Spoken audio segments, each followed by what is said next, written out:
Hey everybody, welcome back. David Eon here down in the Toy Museum, just sharing some insight, as it were, insight into the John Cena heel turn. And I'm addressing this because I've been asked a question about this, and I just wanted to answer it actually. Why is it that this heel turn is not as significant as Hulk Hogan's heel turn? Why is it not as big, if not bigger? The media's trying to blow it up. People don't really seem to care too much. They don't really seem to care too much, and people assumed, I guess the industry assumed, it was going to be massive because he was a 21-year babyface, right? 21 years babyface? Why isn't it as big? Okay.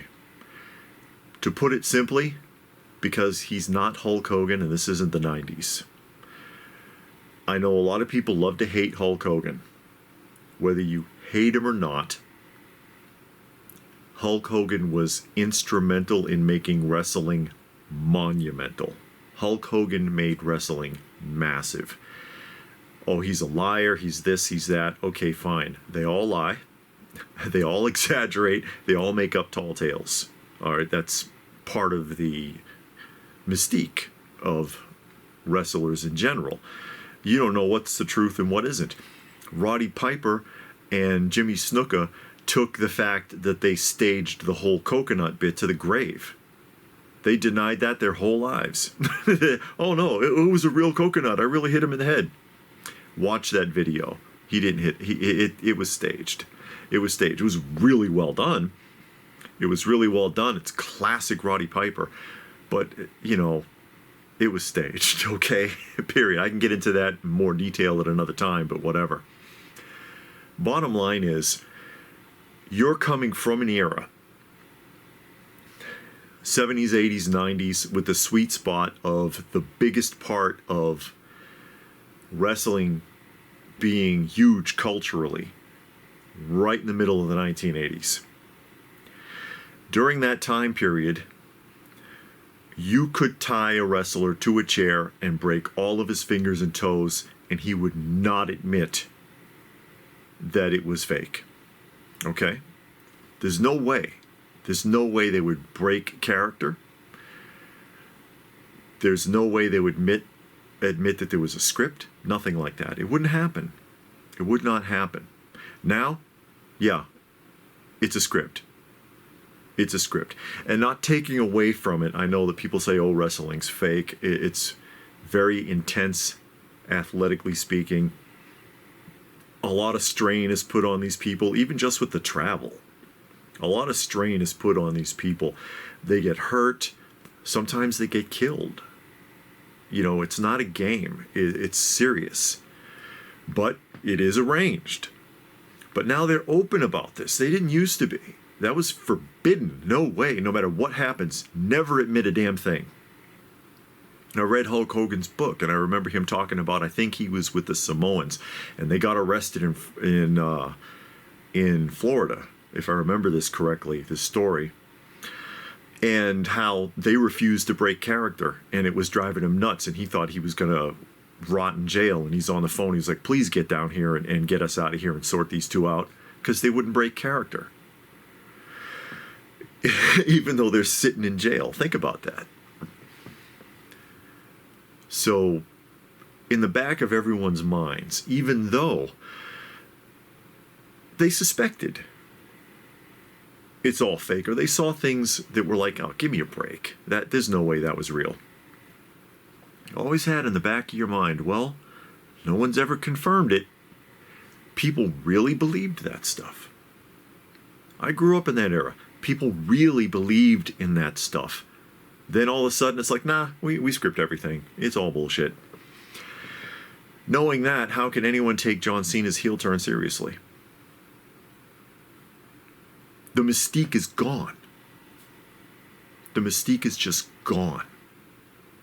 Not only that, but a lot of people don't like John Cena anymore. With all of the kowtowing he's done to China, apologizing to China in Mandarin for mentioning Taiwan, having the nerve to mention Taiwan, sucking up, And that made him look really bad. And then Dwayne Johnson, nobody likes him. I don't care what they tell you. Nobody likes Dwayne Johnson because he looks like a phony. He looks and feels like a big phony. And a lot of people don't like him. And I mean personally, not as characters. So it's like, then nobody, why would they care about a heel turn? That era of wrestling is dead. The golden age of wrestling, again, was in the 80s. As we progressed through the 90s, after its peak, it started to slide, especially with the whole WCW thing, with some of the stupidest plots you can imagine. I mean, I was done when I saw, who was it? Rick Steiner arguing with Chucky. It was right around that time. He's arguing with Chucky, who's up on the Jumbotron. And they've got Jay Leno wrestling with his chin buster move. Give me a break. I mean, it just went downhill from there for me. And I don't know anything about any modern wrestlers. I could care less. I could care less. But yeah, I mean, if you wondered, why the hell is it that it's just not as big as Hogan's heel turn? Remember, this was the guy who was say your prayers and eat your vitamins. And people believed it. They really believed it.